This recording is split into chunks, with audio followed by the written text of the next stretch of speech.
Straight over to you, Steve. No pressure. Thanks, Zach. I mean, thanks for inviting me down here. My first time to Leatherhead, only about just over an hour drive.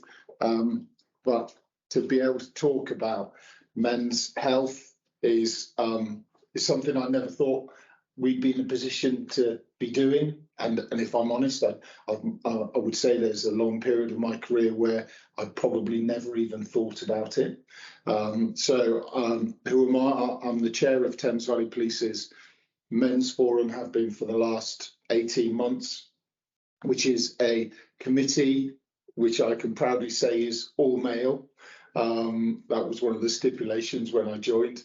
And we service about 650 members currently across Thames Valley Police, so officers and staff that we message, we engage with, and try and deal with various issues for. I originally came from West Yorkshire Police and then joined Thames Valley in 2001. Been a detective, firearms officer. I'm married, 3 children, a dog which isn't mine, and I've watched some horrible videos of men abusing children. I've been to scenes where you see bodies in situations where you wouldn't normally see them.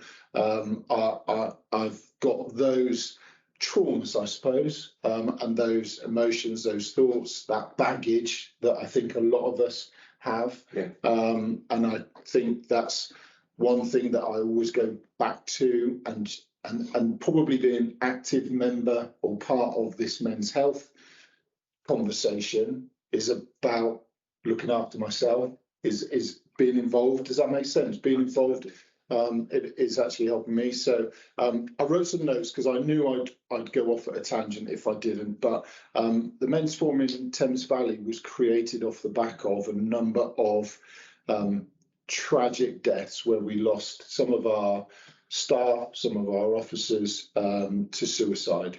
And I think over a course of 3 years, we lost 5 officers. And we just decided it wasn't good enough, Zach. And some conversations with the chief that before gone along that route of what is it you need? Why do you need this? You know, don't look across at the Women's Network or the Black Police Association and go, well, they just got something, so we need something. Yeah. You know, what is it you need? And I think that was the line in the sand where we said that's what we need. Because underneath those tragic moments was hidden a whole raft of things, you know, blokes suffering in silence about trauma, about thoughts of suicide, about cancer, about a whole raft of issues that they're going through, but nowhere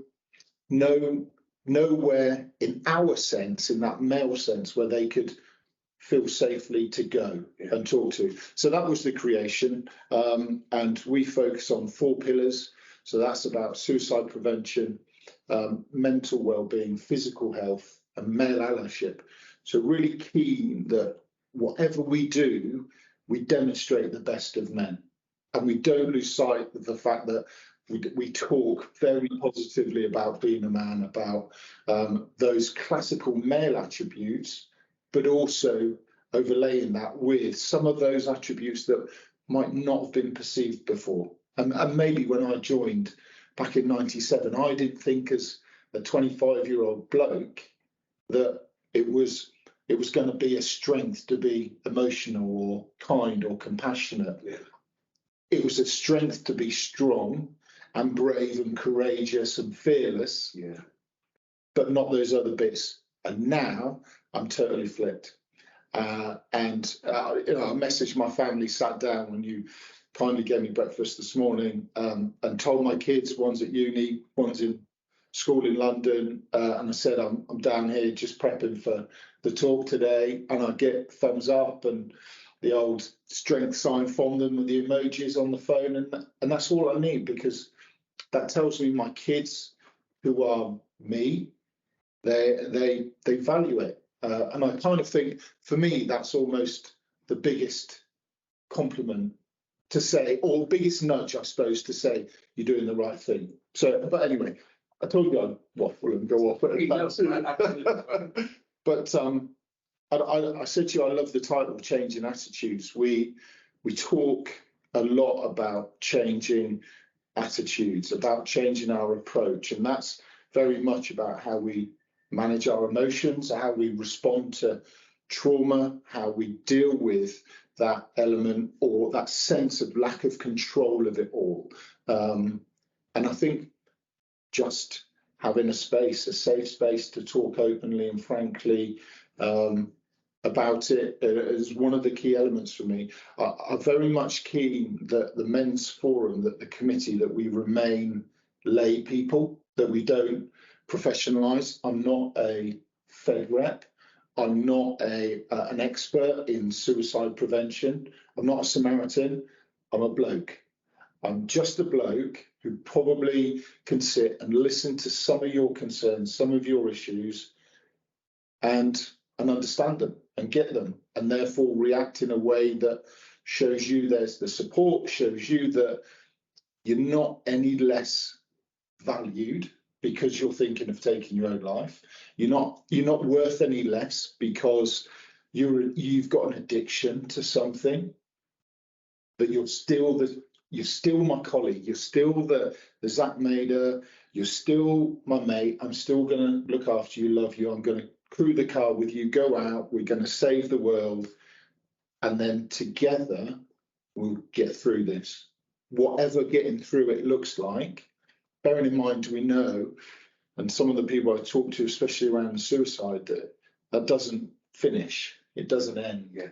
You know, those thoughts, that ideology, that goes on. But yeah, so I love the title, and I think importantly as well, it's about changing the attitudes of other people towards men. I'm really keen. You know, we've been battered, haven't we, with some of the stories of the last couple of years about some things that people who have dared to wear our uniform have gone and done, and that's shamed me. That shut me up, Zach. You know, I've never gone anywhere and not said I'm a copper. Never. Being 6'8" and 19 stone helps, right? Absolutely. But I've never hidden what I do. I love what I do, and for those blokes to do that, I even found in conversations with my real close mates, I wasn't talking about work. Yeah. I wasn't talking about the things. They always, to a T, want to talk about what I did. And then it stops. So I think in terms of that, yeah, focus very much on my male peers, staff and officers, their mental health, their well-being, but also on how others perceive us. Making sure that they understand the conversation is a healthy one. This is not about blokes getting around a table and, you know, in that old sense, in that bad sense. Yeah. This is about us talking in a different way. And so I think changing attitudes for that. And I'm so, you know, Belinda, the conversation we had with Belinda, it's absolutely key that our women colleagues, our women friends, peers, loved ones understand why we're doing it and know that there's a real reason, a true reason for us to do it. No agenda. This is just about saying, you know, I've never talked to anyone about the thousands of videos I watched as a detective because I just don't feel I can. But know that I'm taking part in this conversation now because I want other detectives to know, or other people going through that to know, actually, if you want to, you can reach out. There will be someone, you know, and in a way, we're a bit, I suppose, almost like a cheap version of the Samaritans or one of those other brilliant charities, because come to us and we will do a bit of signposting somewhere, you know, and I think that's one of our key roles. I think importantly for us, we have a couple of mantras within the men's forum. So we talk about listening, supporting and being stronger together because of it. We also talk about supporting any man facing any challenge. And I'm really passionate about the fact that that is unconditional. Okay. Now that, in some cases, and I sat with someone going through gross misconduct the other week, and I have to say that was one of the most emotional weeks I've probably ever had, sitting with someone, his wife, going through, off the back of an 18-month investigation, he's still got his job, going through that process with seemingly very little support from anywhere else. And I found it tricky, again, go back to my detective years and investigating and knowing how quick I can get someone through a criminal process. Yes. And here's my colleague, 18 months down the line, broken. His wife, broken. And that might be hard for some to kind of understand. And I know there were other people on the end of that gross misconduct case who some would say, well, they're the victims, they're the ones. But I know that they got support, which is, like you said right at the start, I come at this and I don't generally talk about supporting women. We absolutely will support our women, 100%, I promise. But my focus has to be in talking about the people who, at the moment, need that extra support, and that's the men. So that was really key to us, that any man facing any challenge. And I hope across TVP, and I put a message out on our Teams channel the other day after this, because I found it so emotional. And you know, it's got more responses than anything else I've ever written about. Yeah. Suicide, cancer, everything that I thought was important and impactful. I wrote about misconduct, and I got more responses to that than anything. And for me, that was a real eye opener. And I think when I talk to the committee when we meet again, that will be something I think we have to speak about. I think part of the beauty of this, Zach, is, and I never say I'm Chief Inspector Stewart Codling. That's irrelevant, right? I'm just Stewart Codling for this. And it gives me the freedom to talk to my Chief Constable, Jason Hogg, who I have to say has listened. I speak to our Det, Ben Snuggs, who is the most amazing, gentle, kind, professional man I've ever met. And they listen, obviously, apart from Lee. Yeah.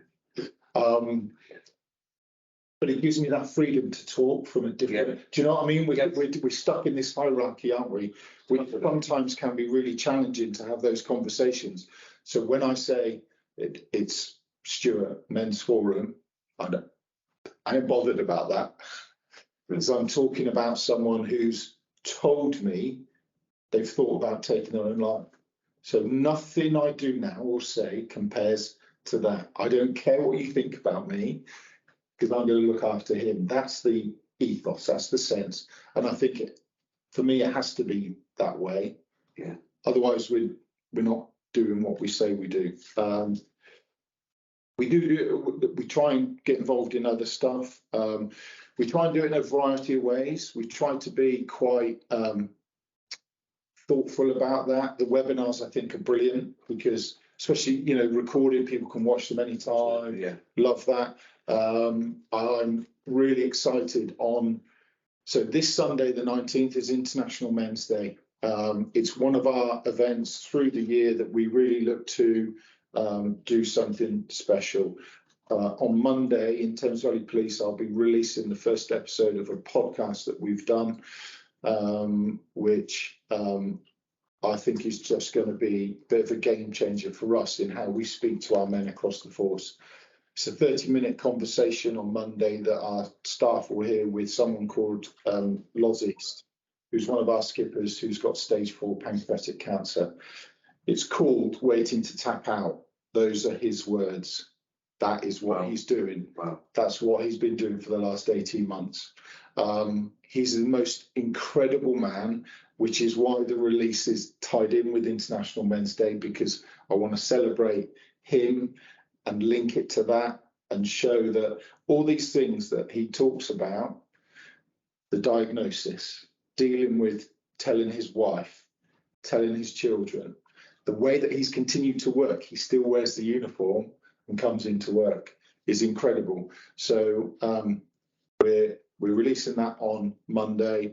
And then we've got some others lined up. So Living with Suicide, Worst Day of My Life, we'll be talking to one of our inspectors, a guy called Tom Dorman, who lost his leg when he was driven at by someone who was chasing on the job, right? Just down in Maidenhead. I mean, I don't know what the crime was this guy had committed. It wasn't worth him losing his leg over. But he's now one of our force incident managers in the control room. So he's turned it around. So talking to him and Tom Gaymore, the Sky presenter, who I've found to be a fantastic champion for policing. So the two of them are going to talk to us on a podcast. And then I've got Ben Snuggs and also our specials constabulary chief constable, Jason Roy-Smith, going to talk to us, same title as today, Changing Attitudes. About some of the barriers that they faced, but also the way that this has changed, right? This is different. Yeah. My first skipper in West Yorkshire Police wouldn't have sat me down and had a conversation about how I was feeling. Yeah. I love him to bits. He was probably one of the best skippers I worked for, but we would have never have done this. So, but no, we'll talk about that. I've done that. Am I all right for time? Yeah. Got a few minutes more. So we're linked in, and I think it's really important that there are a lot of forces now with Men's Forum or similar men's health group. There's the national group chaired by ACC David Thorne. Yes. Ex-South Wales, I think, now Devon and Cornwall. So we come together regularly and we talk about some key issues. So besides the comms work, so our podcasts, we do webinars. We also engaged in some work across the force looking at paternity leave. So it was only when we started the conversation about this, I sat there and suddenly went, yeah, I only took 1 week every time we got pregnant because I couldn't afford the second week. But I never thought about it. I never thought that was detrimental to me as the father of 3 children, or the partner to my wife, or the fact that I would be a better man in work because you've just given me some quality time with my family as the role model you want me to be. Yeah. And I was like, I'm done with my. Never crossed my mind that that this very thing. I was just going, yeah, I'll be back to work in 5 days. What a joke. So we're working with them. I've asked the ACC, we've taken a paper to them to say we want 3 weeks paid. Very much used. A big shout out to British Transport Police. They've already done it. They're paying their men 3 weeks, which I think is fabulous. So that's the challenge to the force. We've done a lot of work in the background that's now been taken on by our people directorate, because we're a support network. That we can't, my view is we're here to support the force, not do the work for it. So, but that's been agreed and we'll continue to work with them to get that in.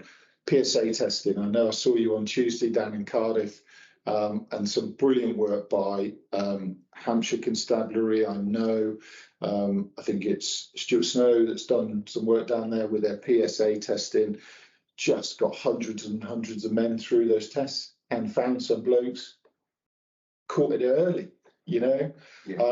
So we've gone to our wellbeing team. We didn't get the funding this time around, but we'll continue the conversation. And the third bit of work was around that male allyship bit.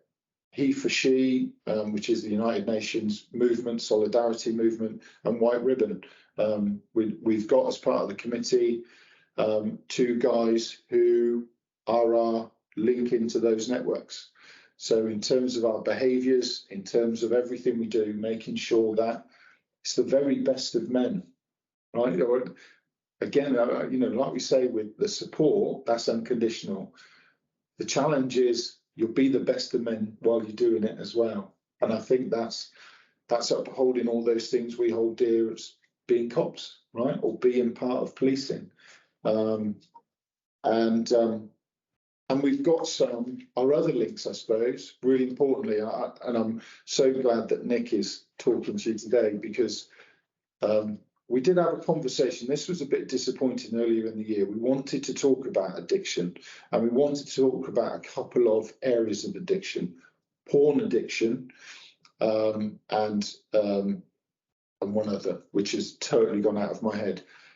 But my force, Thames Valley, didn't want me to, and I kind of get to a point. I think you said. Yes, that was it. Yeah. I kind of got part of the argument, but my point was, if you don't allow us to talk about it, people are telling me it's real, and I'm sure Nick will allude to that in more detail. But people are telling us it's real, so why do we shy away from it? It might be an awkward one for some, but actually, if you don't let the blokes talk about it, then it definitely will be an issue. But those links, Thames Valley Police has linked in with a company called 6NHS, I think, which is Tony Adams, I think, company. Yes, That's through one of our inspectors, Andy Fiddler, who I think just had a personal connection there.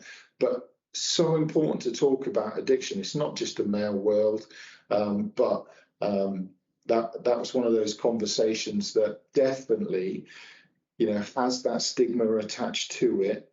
And I know I've looked at a little bit of Nick's background, and I think, and I'm sure this is where he's coming from. If we can do stuff to prevent that happening to someone else, surely that's what we want to do. And that's, I don't know. That's fantastic. Is that all right? That's fantastic.